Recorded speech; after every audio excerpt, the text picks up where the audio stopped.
Welcome to my YouTube channel. ভিডিওটি দেখার জন্য অসংখ্য ধন্যবাদ। ভিডিওটি সম্পূর্ণভাবে দেখার আগে ছোট্ট একটা অনুরোধ, যদি চ্যানেলে নতুন হয়ে থাকেন অবশ্যই চ্যানেলটা সাবস্ক্রাইব করে রাখবেন এবং নোটিফিকেশনটা অল করে রাখবেন এই ধরনের সমস্ত আপডেট কিন্তু সবার আগে পাওয়ার জন্য। চলুন আজকের ভিডিওটি আমরা বিস্তারিতভাবে দেখে নিই। বাংলা শস্য বীমা নিয়ে খুবই গুরুত্বপূর্ণ আপডেট কিন্তু আমরা আজকের এই ভিডিওতে কিন্তু আপনাকে দিতে চলেছি। বাংলা শস্য বীমার পেমেন্ট বা টাকাটা কিন্তু এখনো পর্যন্ত কিন্তু কৃষকদের ব্যাংক অ্যাকাউন্টে কিন্তু বিভিন্ন জায়গায় ঢুকতে শুরু করে দিয়েছে।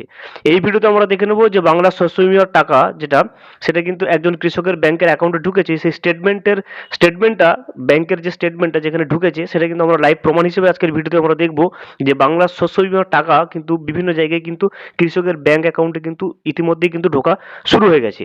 তো আমরা প্রথমে কিন্তু দেখে নেব যে ওই যে স্টেটমেন্টটা যেখানে যে কৃষকের ব্যাংকের অ্যাকাউন্টে 18ই নভেম্বর অর্থাৎ আজকের ডেটে ব্যাংকের অ্যাকাউন্টে বাংলা শস্য বীমার যে টাকাটা ক্রেডিট হয়েছে বা ঢুকেছে সেটার কিন্তু লাইভ প্রমাণ কিন্তু আমরা দেখে নেব। ভিডিওটি দেখার আগে ছোট একটা অনুরোধ, যদি চ্যানেলে নতুন হয়ে থাকেন অবশ্যই চ্যানেলটা সাবস্ক্রাইব করে রাখবেন এবং নোটিফিকেশনটা অল করে রাখবেন এই ধরনের সমস্ত আপডেট কিন্তু সবার আগে পাওয়ার জন্য। চলুন আমরা স্টেটমেন্টটা সরাসরি দেখে নিই। এখানে বর্তমানে যে স্টেটমেন্টে রয়েছে দেখুন, ওই কৃষকের একটা স্টেটমেন্ট যেখানে বাংলা শস্য বীমার টাকাটা আজকের ডেটে অর্থাৎ 18ই নভেম্বর টাকাটা কিন্তু ঢুকেছে।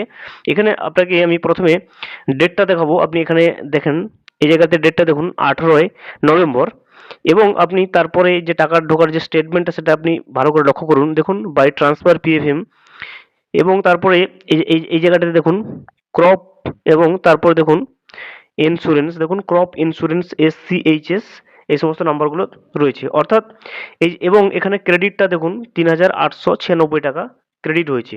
অর্থাৎ এই যে টাকাটা 3,896 টাকাটা, এটা কিন্তু সরাসরি কিন্তু বাজাজ যে ইন্স্যুরেন্স অ্যালায়েন্স রয়েছে সেখান থেকে কিন্তু ক্রেডিট হয়েছে। কিসের জন্য সেটা আপনি পরিষ্কার দেখতে পাচ্ছেন এখানে দেখুন, ক্রপ ইন্স্যুরেন্সের জন্য কিন্তু, অর্থাৎ শস্য বীমার জন্য, শস্যের যে বীমা অর্থাৎ ক্রপ ইন্স্যুরেন্সের জন্য এই টাকাটা কিন্তু, অর্থাৎ 3,000 দেখতে পাচ্ছেন 896 টাকা, এটা কিন্তু এখানে এই ক্রপ ইন্স্যুরেন্সের জন্য কিন্তু অ্যাকাউন্টে কিন্তু ক্রেডিট হয়েছে।